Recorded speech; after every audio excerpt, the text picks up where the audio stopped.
I'm curious about the pool of molten steel that was found in the bottom of the towers. I am too.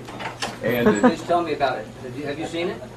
Well, not personally, but eyewitnesses there found huge poles of molten steel beneath the towers, and some scientists don't think that the collapse of the building could have melted all that steel.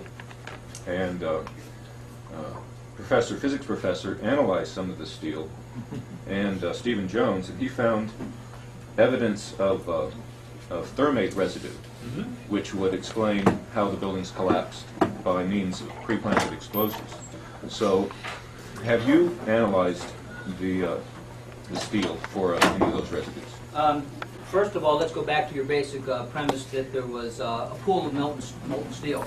I know of absolutely nobody, and no eyewitness who said so. You'd get down below and you'd see molten steel running down the channel rails. Like you're in a foundry. Yeah, like lava. Like it was lava. From a volcano. The fires got very intense down there, and it actually melted beams where it was molten steel that was being dug out.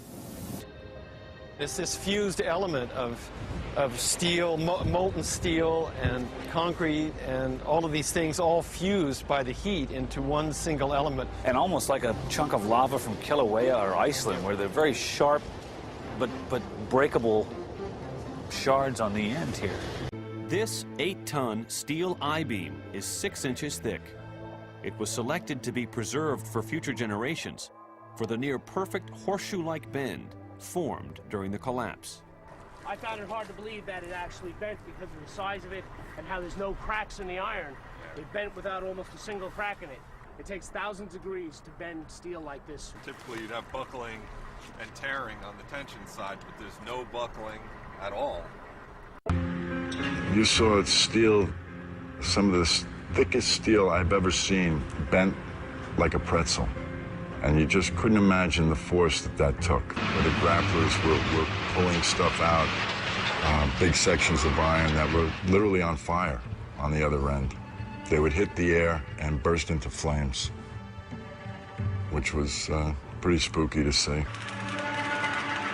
There was even a point where you would create an air pocket by moving steel, fueling the fires underground, would ignite cars, and cars would just blow up. But, you know, these underground fires were just like the fires of hell. This is how it's been since day one. Oh, it's unbelievable. And this is 6 weeks later, almost 6 weeks later. And as we get closer to the center of this, it gets hotter and hotter. It's probably 1,500 degrees. We've had some small windows into what we thought was the core at some point, and it looked like an oven, you know. It was just roaring inside. And it's just a bright reddish orange color. See that stuff he's pulling out? What was that, Chief? We're gonna hold off on the water. See the stuff he's pulling out? Yeah. It's red hot. If we hit it too much steam, you won't be able to see what he's doing. Great. You see how this debris is still smoking? That's from the fires that are still burning. 8 weeks later, we still got fires burning. Every now and then, one of the pieces of equipment will dig in, they'll open up a small area, the oxygen will rush in, and you'll get this plume of brown, black smoke coming up. That's because that fire just got more oxygen. So, I mean, these things are burning. At one point, I think they were about 2,800 degrees. Underground, it was still so hot that molten metal dripped down the sides of a wall from Building 6. There were fires of 2,000 degrees Fahrenheit below the ground. And all of a sudden, he comes out of this little tunnel screaming, "Wait till you see what I found."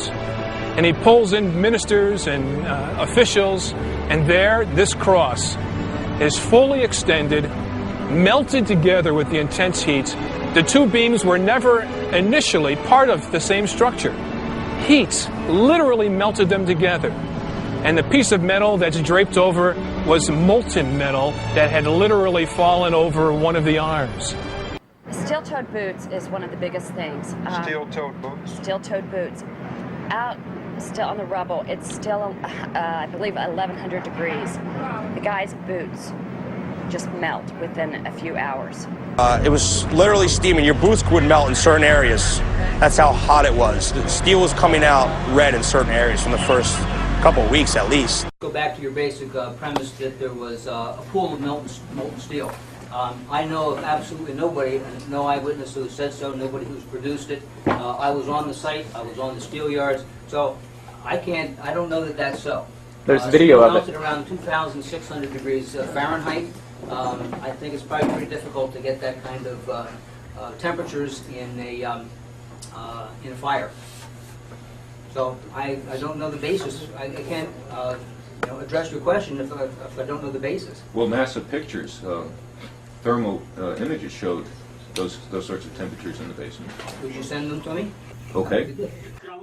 My name is Mark, and I'm the individual who was questioning Dr. Gross, and he asked me to email to him those thermal images.